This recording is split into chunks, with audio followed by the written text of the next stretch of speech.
Yo soy arquitecto, punto. O sea, es más importante que yo sea arquitecto, que a dónde he nacido, qué sitios me gustan, qué cosas han sido memorables. Yo he tenido maestros, sí. He tenido maestros siempre, en el colegio, en la universidad, y yo me he escogido uno, Le Corbusier. ¿Por qué lo he escogido? Porque hace modelos. Porque no es un arquitecto de edificios por hacer edificios, sino porque sus edificios sirven para hacer otros edificios. Eso hace de él un maestro. Quizás otros tienen gustos por los arquitectos, ¿no es cierto? Yo no. Yo he escogido aquel cuya obra es superior a la de los otros porque sirve a hacer, en ese sentido, una dirección de la arquitectura. A mí solo me interesa la arquitectura y los arquitectos. Cuando yo he estudiado la arquitectura, en el Perú se enseñaba de la misma manera que en Italia y en India. En los años 50, 60, el mundo entero hacía arquitectura moderna, higiénica, funcional, racionalista. Con conciencia social además. Entonces yo he compartido con el mundo una formación que es la formación de los arquitectos después de la guerra, que todo lo que querían es construir el mundo de la paz y nunca más una guerra. Estamos en un momento en que hay 30 guerras. Antes había una guerra. Ahora hay 30 guerras y los arquitectos hacen edificios que parece que son después de la era atómica. O sea, deformados letalmente por una bomba atómica. Y la gente no se da cuenta, y los jóvenes usan pantalones con hueco, que los compran con hueco, y tienen como imagen sexy un vampiro. Mira a dónde está este mundo en el cual no puede frotar la arquitectura.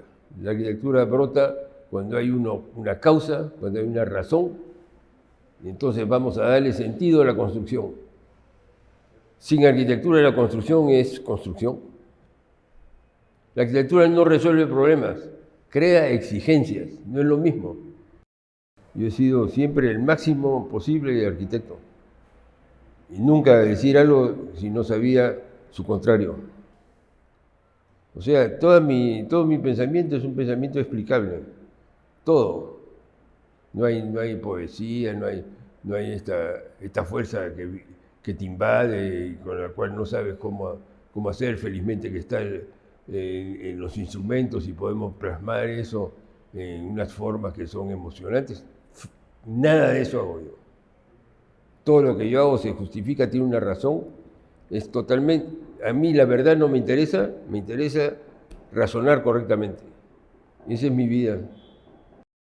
La noción de época, la noción de estar avanzado, todas esas son nociones de un marketing actual que ha sido creciendo en proporción a la ausencia de objetivos. Entonces, como no hay objetivos, entonces hay que buscar la forma que no ha sido hecha para hacerse remarcar. La primera cosa que hicieron es hacer chueco. ¿No es cierto? Nadie hace un edificio chueco, normalmente es un error, ¿no es cierto? Pero ahora se hace voluntariamente chueco, para hacerse remarcar. Entonces ya la arquitectura ha entrado a un dominio que no es el mío.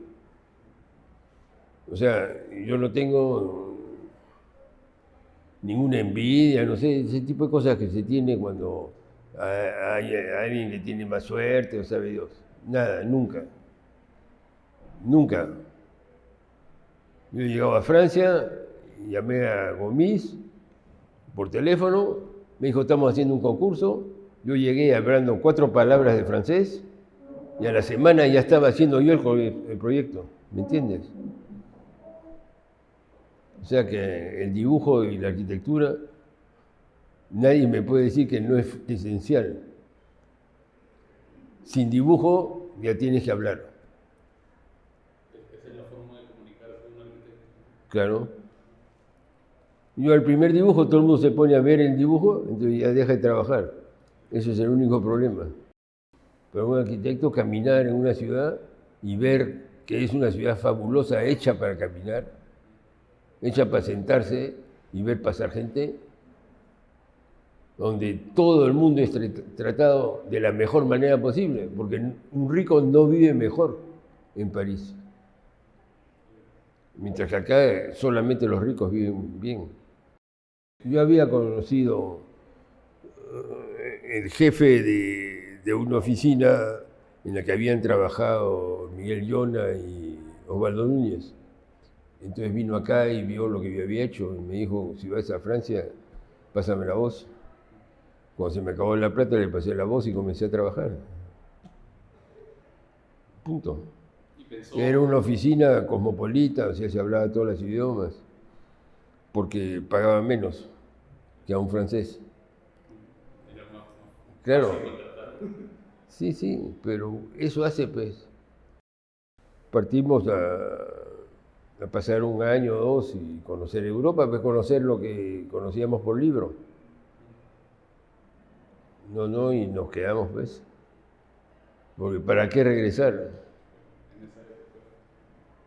No, en Europa no entendían cómo con todo lo que yo tenía de acceso había dejado. Claro, yo era conocido, reconocido a los 26 años. Yo ya tenía 10.000 metros cuadrados de vivienda construido. No entendían, pues, inexistente en Europa. Entonces, bueno, pues, hace que yo he podido, pues, consagrarme a la arquitectura. Yo no he tenido que tocar guitarra en el metro, no tengo historia de ese tipo. San Felipe estaba más avanzado que lo que yo he visto en Europa. ¿De qué hablas? Y estaba más avanzado porque somos un país subdesarrollado.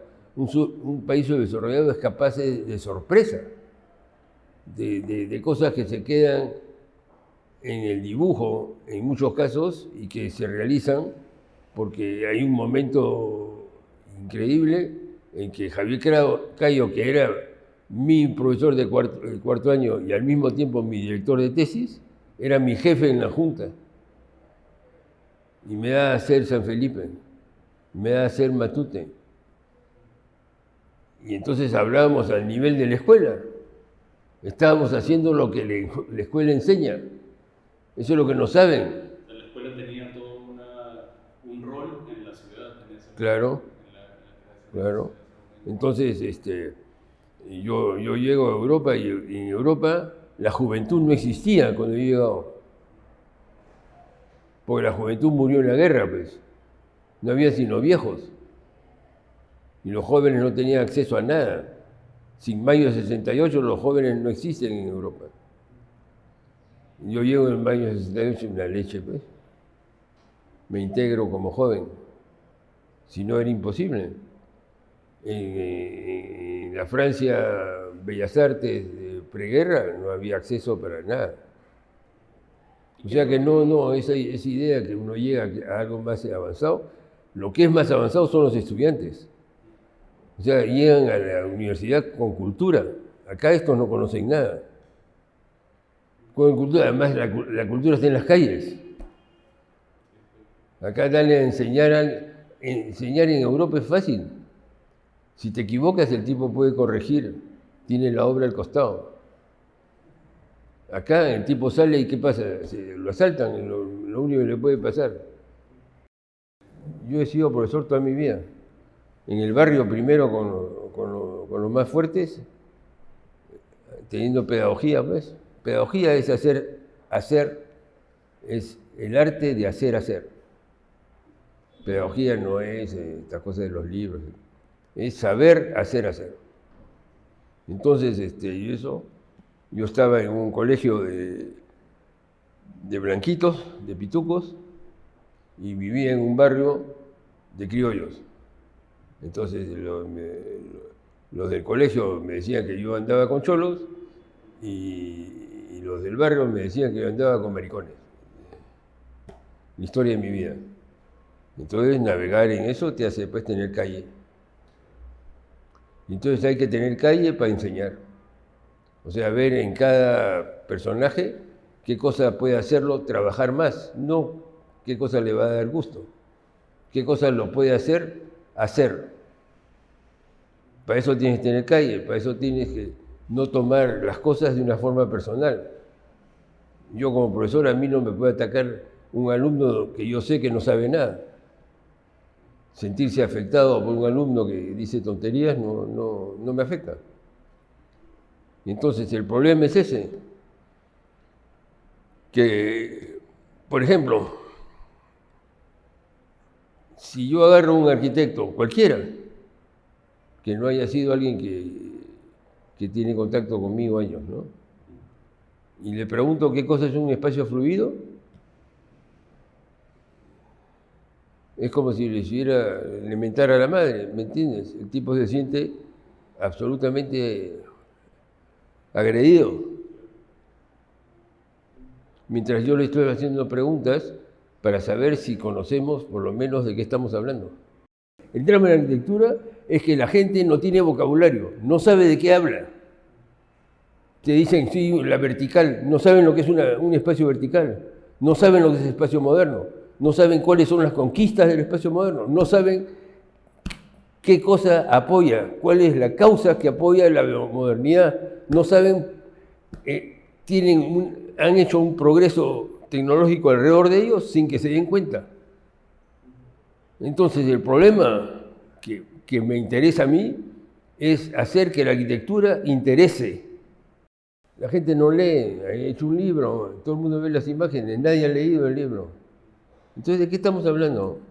Estamos hablando de una profesión que va a desaparecer si los arquitectos no hacen algo. Va a desaparecer. Ya en las facultades de arquitectura ya no se enseña arquitectura. Se hacen proyectos a máquina. Se hacen proyectos. La gente no sabe por qué hace los proyectos. Los profesores no saben enseñar. No saben enseñar porque no han sido enseñados. La gente no quiere que crean que el arquitecto creativo es el que nace de un huevo y no le debe nada a nadie. Todo profesor que enseña algo lo critican porque está formateando al estudiante. O sea, hay desconfianza sobre la vinculación entre el que sabe y el que escucha.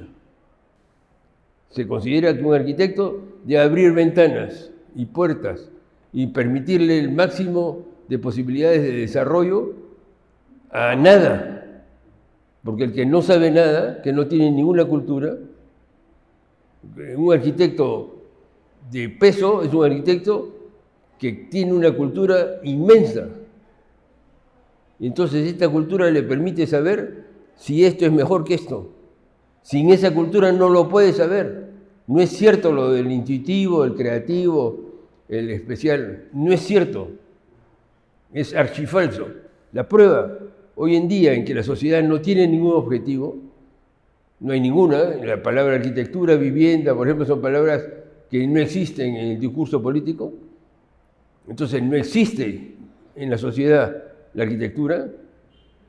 Entonces, frente a esa situación, el arquitecto continúa a aceptar ser un artista. Estúpido, porque justamente es la forma de sacarlo de las cosas serias, es ponerlo en el capítulo del artista. Ese es el rol de la escuela, hacer una arquitectura que no es la realidad de fuera.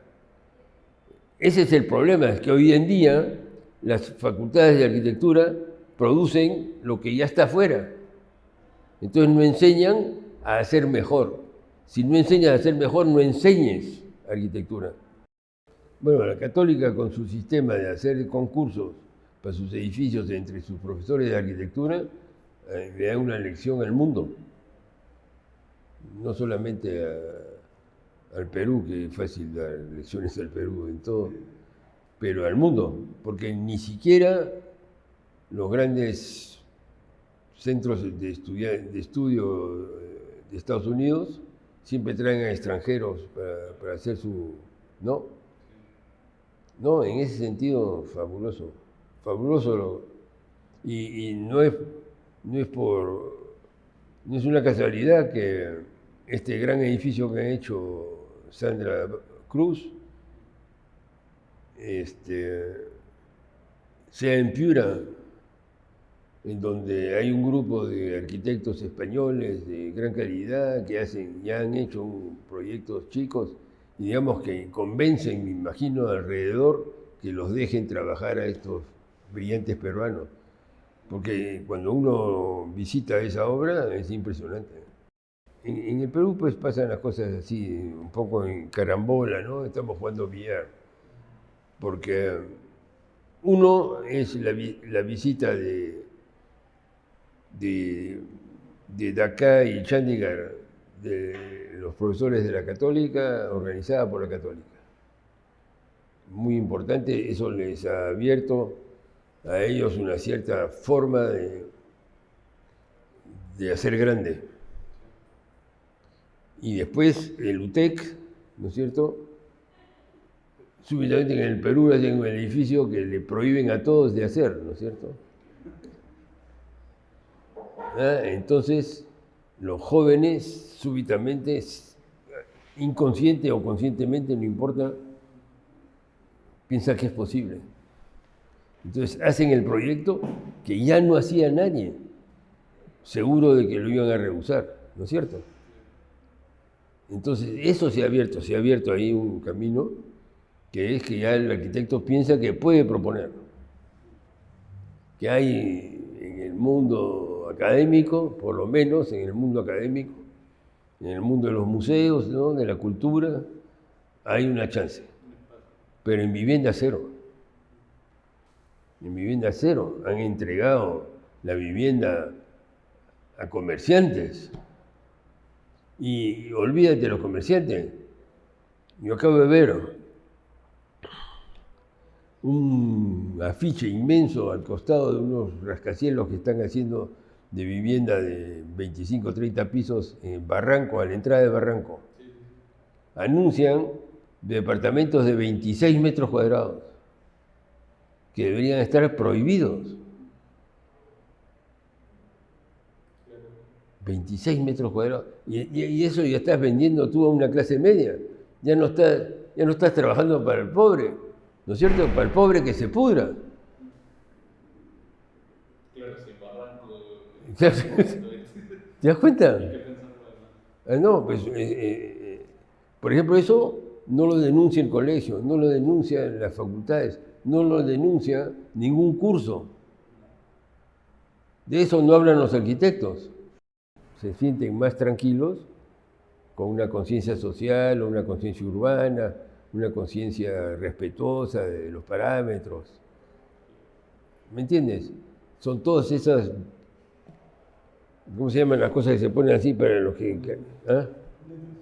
Muletas, son muletas, todas esas son muletas.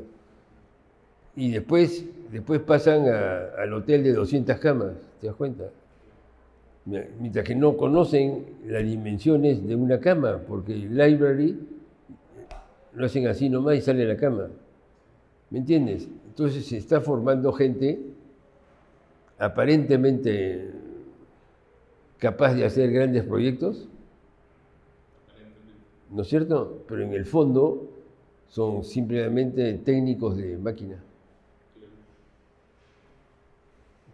Porque la demostración ya la he hecho, la máquina no puede hacer proyectos. Porque la máquina exige que tú conozcas lo que le estás dando a hacer. Mientras que un proyecto, lo desconocido es tan importante como lo conocido. Entonces un proyecto es algo que el dibujo no lo acabas, lo comienzas, no sabes, avanzas, lo dejas a un lado, regresas. El proyecto, como su nombre lo indica, es un tanteo. Y eso ha desaparecido de las facultades, ya no existe. Y ahora se sienta el profesor con el alumno y miran el ecran, ¿no? Y le comentan el ecran. Es para morirse, digamos, no es para morirse de risa, es para llorar.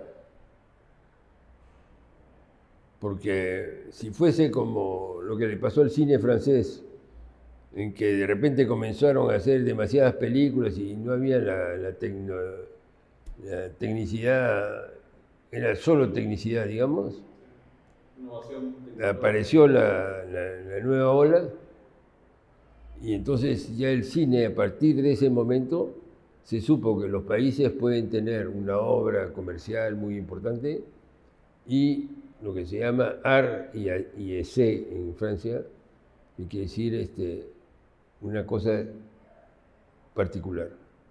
Y entonces este gran movimiento busca en lo particular los elementos que lo van a hacer progresar. ¿No es cierto? Entonces, yo pienso que después de esta ola completamente terrible, por ejemplo en el Perú, con este nuevo Congreso, con este Congreso horrendo del cual nos hemos zafado, ¿no? Con toda esta gente corrupta que va a entrar a la cárcel, puede ser un gran momento para decir, bueno, y si cambiamos nuestras ciudades, y si hacemos ciudades distintas, entonces la arquitectura de la vivienda va a ser más importante. Va a ser más importante. Yo pienso que es una posibilidad. La otra posibilidad es que entremos pues todos a la resistencia y se cree el arte y ensayo, ¿no es cierto?, de la arquitectura, o sea, que es un poco lo que sucede actualmente, ¿no es cierto? Hay 5 o 6 arquitectos que tienen la responsabilidad de lo que se hace de calidad en el Perú, y son todos jóvenes. Entonces, eso es eso, ¿no es cierto? El problema es que no hay debate. Me decían en la Católica, que tiene muy buena estructura de conferencias y cosas, que la gente no va. ¿Te das cuenta? Entonces, ¿qué haces? Pues, si no hay motivación, no se puede hacer nada. El problema del Perú, que lo he entendido perfectamente en México, es que no hay orgullo, que es falso orgullo por todas partes. O sea, más porque ya eres tú, entonces dices peruano es importante. Pero porque eres tú, no porque te pienses realmente que el Perú es importante. ¿Me entiendes? Eso es lo que se llama falso orgullo. O sea, que son capaces de matarse, ¿no?, a patadas, porque alguien dice algo, no, pues no. Y además, no solamente no tienen orgullo, sino que no quieren el país. No lo quieren de verdad. Una cosa es tener orgullo. Una vez yo estuve acá un 28 de julio, pues normalmente yo enseño y nunca cae en 28 de julio. Y entonces le hicieron una encuesta a los peruanos. ¿Por qué es usted orgulloso de ser peruano? Número 1, Machu Picchu. Número 2, el ceviche. ¿Te das cuenta? O sea, arquitectura cero, porque Machu Picchu es geografía. Es uno de los momentos de geografía más impresionantes. Pero es geografía. Y es Pachacútec, el arquitecto, que dijo acá. El resto son cosas menores.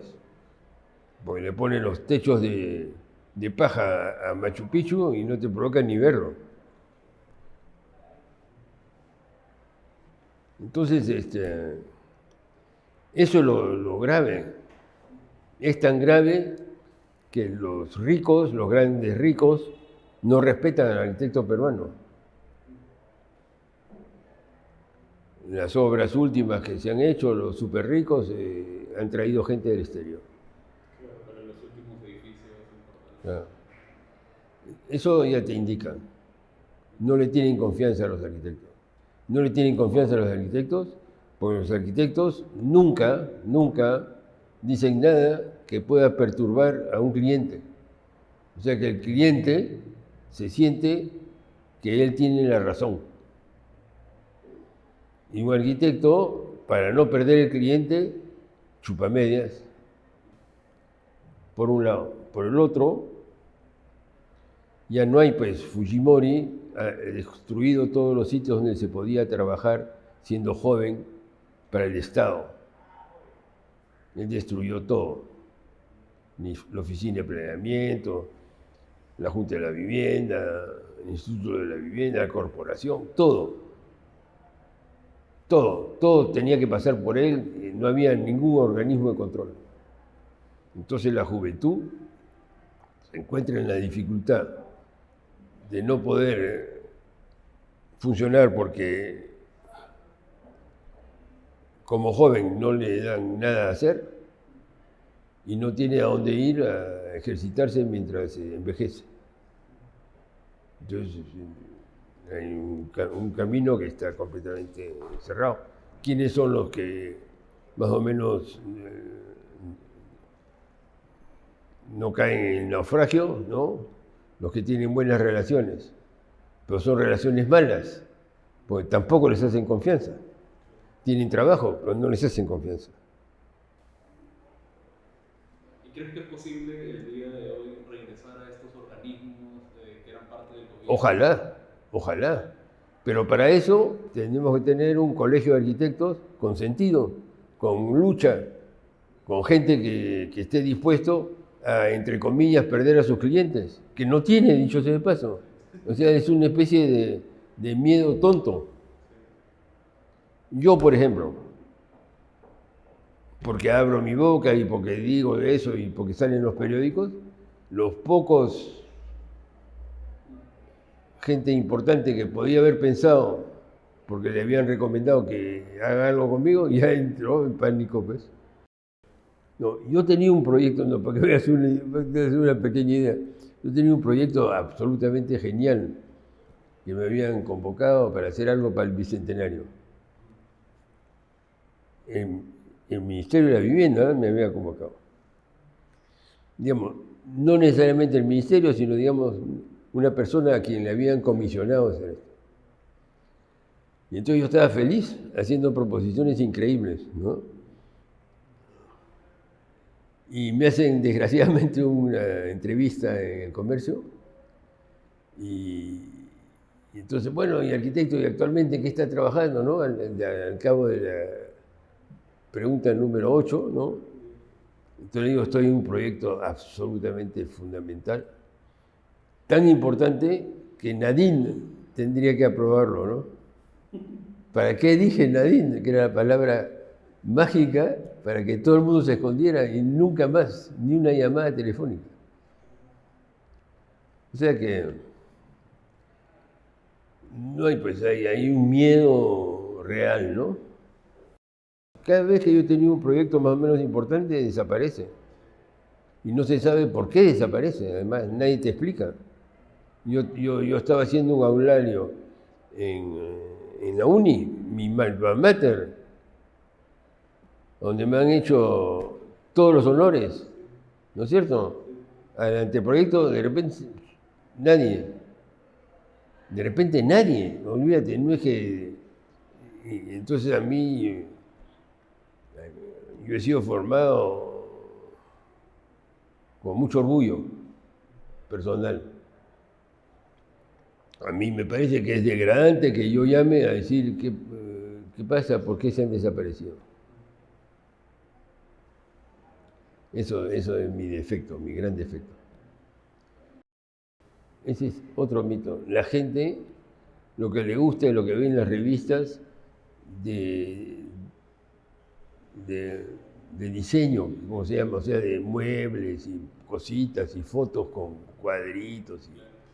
Porque todos los mismos pésimos clientes de arquitectura, que son los ricos, todos comisionan a decoradores la decoración de sus casas, cosa que no les permiten a los arquitectos de hacer sus casas, pero sí se ponen en las manos de los decoradores, que les compran los muebles, los cuadros, todo, las cortinas.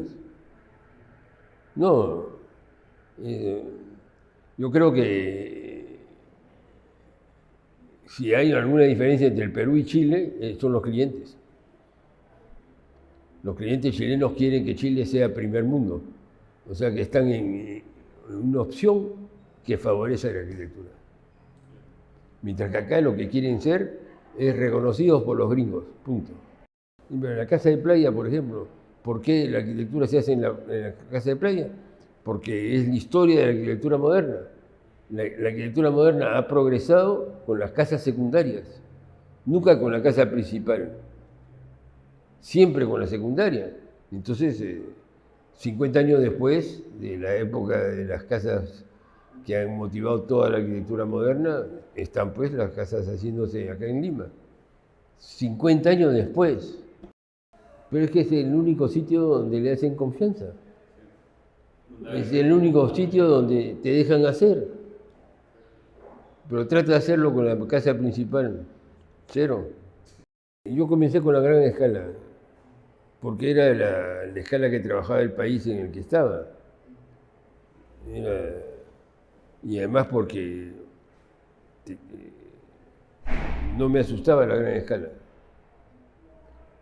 Mi primer trabajo de pequeña escala fue el nido de San Denis, que gana el Premio Nacional. Entonces pues ya, cada vez que había una variación nueva, algo pasaba. Entonces, ¿qué pasa? Que en ese nido, en ese proyecto, yo consagré 6 meses de trabajo, donde normalmente un arquitecto consagra 3 días. Entonces, no es solamente el hecho de que haya calidad o no que haya calidad, hay trabajo. Hay trabajo. En toda mi obra hay una inmensa cantidad de trabajo. En mi caso personal, prácticamente, toda mi obra se la debo a un arquitecto que ya sea me hizo ganar un concurso o llamó a alguien para decir dáselo a Siriani, etc. O sea que los arquitectos deben estar en todas partes para que esto funcione. Si se quedan entre ellos, no. Ahora, los arquitectos nos quedamos entre nosotros porque el mundo nos humilla. Y es el único momento en que estamos en la comunidad de los humillados, nos sentimos bien cuando estamos entre arquitectos, ¿entiendes? Porque todo el mundo tiene una cosa horrenda que contar de que le acaban de hacer. Entonces, eso hace que nos sintamos bien entre nosotros. No es para ser arquitectos, no, es para sentirse bien. Yo no tengo nada que llorar, salvo los proyectos que no se han hecho.